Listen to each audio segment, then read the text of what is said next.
In the winter of 1959, deep within Russia's Ural Mountains, 9 experienced hikers embarked on an expedition that would end in tragedy and ignite one of the most enduring mysteries of the modern era. This is the story of the Dyatlov Pass incident, a case that has puzzled investigators, scientists, and researchers for decades. In late January 1959, a group of 10 students and graduates from the Ural Polytechnical Institute set out on a skiing expedition to reach Otorten, a mountain in the northern Urals. The group was led by Igor Dyatlov, a 23-year-old radio engineering student and an experienced skier and hiker. The team consisted of 8 men and 2 women, all of whom were seasoned adventurers with Grade 2 hiker certification, and upon completing this trip, they would receive Grade 3 certification, the highest possible at the time in the Soviet Union. The planned route was categorized as Category 3, the most difficult. Despite the challenges ahead, the group was well prepared and equipped for the journey, carrying provisions, skis, cameras, and diaries to document their experience. On January 25th,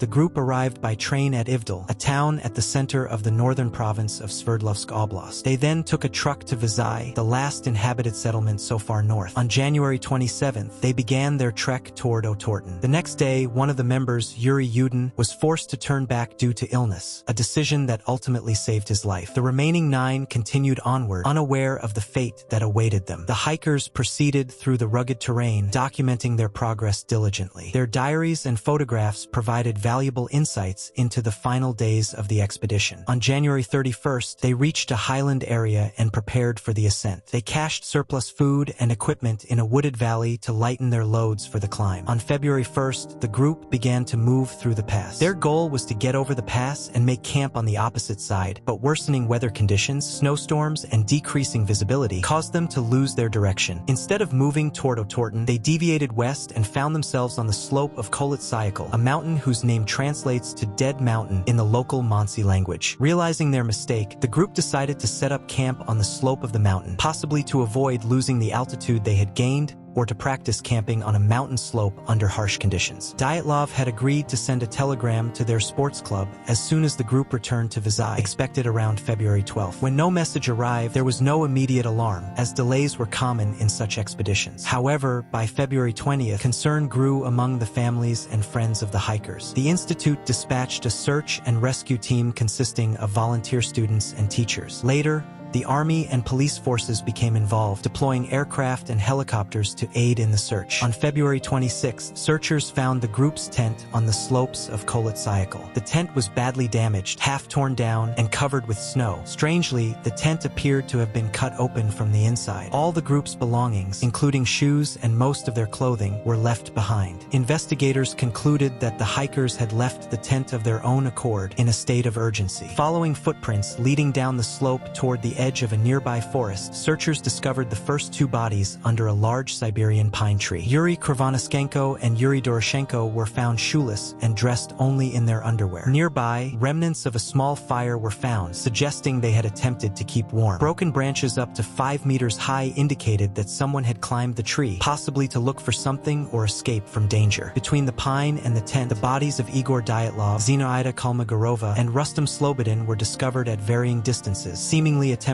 to return to the tent. Their poses indicated that they had fallen while trying to reach safety. Autopsies revealed that all 5 had died of hypothermia. Slobodin had a small crack in his skull, but it was not considered a fatal injury. The circumstances raised many questions. Why did they leave the tent inadequately dressed? What caused them to flee into the harsh environment? Investigators proposed initial theories, including an avalanche forcing them out of the tent. However, evidence did not fully support this explanation. 2 months later, on May 4th, the remaining 4 bodies were found in a ravine 75 meters further into the woods from the pine tree, buried under 4 meters of snow. These hikers, Nikolai Thibault-Brignoles, Alexander Kolevatov, Semyon Zolotaryov, and Ludmila Dubinina, showed signs of severe internal injuries. Thibault-Brignoles had significant skull damage. Dubinina and Zolotaryov had major chest fractures, with force comparable to a car crash. Notably, Dubinina was missing her tongue, eyes, part of the lips, and facial tissue. It was determined that these injuries injuries occurred post-mortem due to decomposition in the stream where they were found. Unlike the others, they were better dressed, and some of their clothing tested positive for radioactivity. The investigation faced numerous challenges due to the lack of survivors and the perplexing evidence. After extensive inquiries, Soviet authorities closed the case, stating that the hikers died due to a compelling natural force they could not overcome. The files were archived, and access was restricted, fueling speculation and alternative theories about what truly happened. Despite extensive investigations, the true cause of the Dyatlov Pass incident remains elusive. Over the years, numerous theories have emerged, each attempting to unravel the mystery behind the tragic fate of the 9 hikers. Let's delve into the most prominent theories that have captivated researchers and enthusiasts alike. Avalanche theory. The avalanche theory is one of the earliest and most widely discussed explanations. It posits that a sudden snow slide occurred, threatening to bury the tent and its occupants. According to this theory, the hikers, fearing an imminent avalanche, hastily cut their way out of the tent and fled downhill to a safer area. The darkness, severe cold, and disorientation could have prevented them from returning to the tent. However, there are significant counterarguments. The incline of the mountain at the campsite was not steep enough, less than 30 degrees, to facilitate a typical avalanche. Additionally, the tent was not buried under large amounts of snow, and the footprints leading away were clearly visible, suggesting that no avalanche had swept over the area. Katabatic wind theory. Another environmental explanation involves katabatic winds, a rare and powerful meteorological phenomenon where cold, dense air rapidly descends down a slope, creating hurricane-force winds. In this scenario, the hikers would have faced extreme wind conditions capable of collapsing the tent and forcing them to seek shelter in the forested area below. However, no other expeditions or local accounts reported such winds at that time. The existence of orderly footprints suggests the hikers were not blown away or struggling against severe winds. Additionally, the tent was found upright and not significantly damaged by wind forces. Infrasound theory. The infrasound theory suggests that wind passing over the mountain created a phenomenon known as the Kármán vortex stream, producing low-frequency sound waves, infrasound, that can induce panic attacks in humans. According to this theory, the hikers were affected by these sound waves, leading them to flee the tent in a state of irrational fear. However, this explanation is largely speculative. There is no concrete evidence that such infrasound was present or that it could have such a profound effect on the entire group simultaneously. Moreover, infrasound-induced panic severe enough to cause such behavior is not well documented. Military testing theory. Some theories propose that the hikers were accidental victims of secret military tests. This includes possibilities like parachute mines being tested in the area, which could explain the traumatic injuries without external wounds. The presence of strange lights reported in the sky by other witnesses supports this theory. However, there is no official record of military tests conducted in that area during the time of the incident. No debris or evidence of explosions was found near the campsite. The government has denied any such activities, and no credible evidence has surfaced to confirm this theory. Attack by indigenous Mansi people. Another theory suggests that the hikers were attacked by the local Mansi people due to trespassing on sacred land. According to this explanation, the Mansi confronted the group, leading to a violent altercation that resulted in the hikers' deaths. However, the investigation found no signs of a struggle or hand-to-hand combat. The footprints indicated that only the hikers were present, with no evidence of other parties. The Mansi people were known to be peaceful and even assisted in the search efforts, reducing the likelihood of their involvement. Paradoxical undressing due to hypothermia. Hypothermia can cause victims to engage in paradoxical undressing, where they remove their clothes due to a sensation of burning warmth as they near death. In this theory, the hikers, suffering from hypothermia, undressed themselves, which contributed to their deaths. However, this does not explain why the hikers left the tent inadequately dressed in the first place. Paradoxical undressing occurs in later stages of hypothermia, not immediately upon exposure. Additionally, some of the hikers were found wearing additional clothing, suggesting they attempted to keep warm rather than remove clothing. Animal attack theory. Some propose that a wild animal, such as a bear or other predator, approached the campsite, causing the hikers to flee in panic. This could account for the abrupt departure and some of the injuries sustained. However, there were no animal tracks in the vicinity, and the tent was cut from the inside, not torn open by an animal. The injuries were inconsistent with an animal attack, lacking bite or claw marks typically associated with such incidents. Some researchers believe that a combination of natural and human factors led to the tragedy. This could involve a small snow slide or wind event causing the hikers to panic and make irrational decisions, ultimately leading to hypothermia and death. While this approach acknowledges the complexity of the incident, it still leaves unanswered questions. The specific sequence of events deaths remain speculative, and some of the injuries and findings are not fully explained by this theory alone. Each theory offers possible explanations for certain aspects of the Dyatlov Pass incident but falls short of providing a comprehensive answer. The unusual injuries, environmental conditions, and lack of definitive evidence have kept this case one of the most enduring and perplexing mysteries of the modern era. In 2019, Russian authorities reopened the case to re-examine the incident with modern investigative techniques. In 2020, they concluded that an avalanche was the most probable cause. Researchers utilized computer simulations and analysis inspired by new scientific models to support this conclusion. The theory suggests that a slab avalanche could have struck the tent, injuring some of the hikers and prompting an urgent evacuation. While this explanation addresses some questions, it does not satisfy all aspects of the case, and many experts and enthusiasts remain unconvinced. The Dyatlov Pass incident has captured global attention, inspiring a multitude of books, documentaries, and films. It remains a topic of fascination for researchers, historians, and those intrigued by unsolved mysteries. In memory of the hikers, a foundation was established to continue exploring the incident and to preserve their legacy. A monument stands near their burial site, honoring their passion for adventure and the enduring mystery of their final journey. Despite decades of investigation, the Dyatlov Pass incident continues to elude definitive explanation. The combination of unusual injuries, environmental factors, and incomplete evidence leaves room for ongoing debate. The story of the Dyatlov Pass incident is a poignant reminder of the mysteries that persist in our world. As we honor the memories of the 9 hikers who lost their lives, we continue to search for the truth, driven by respect for their journey and a commitment to uncovering the realities behind this enduring enigma. Thank you for joining us in exploring the depths of this profound mystery. If you found this informative, please consider subscribing to our channel.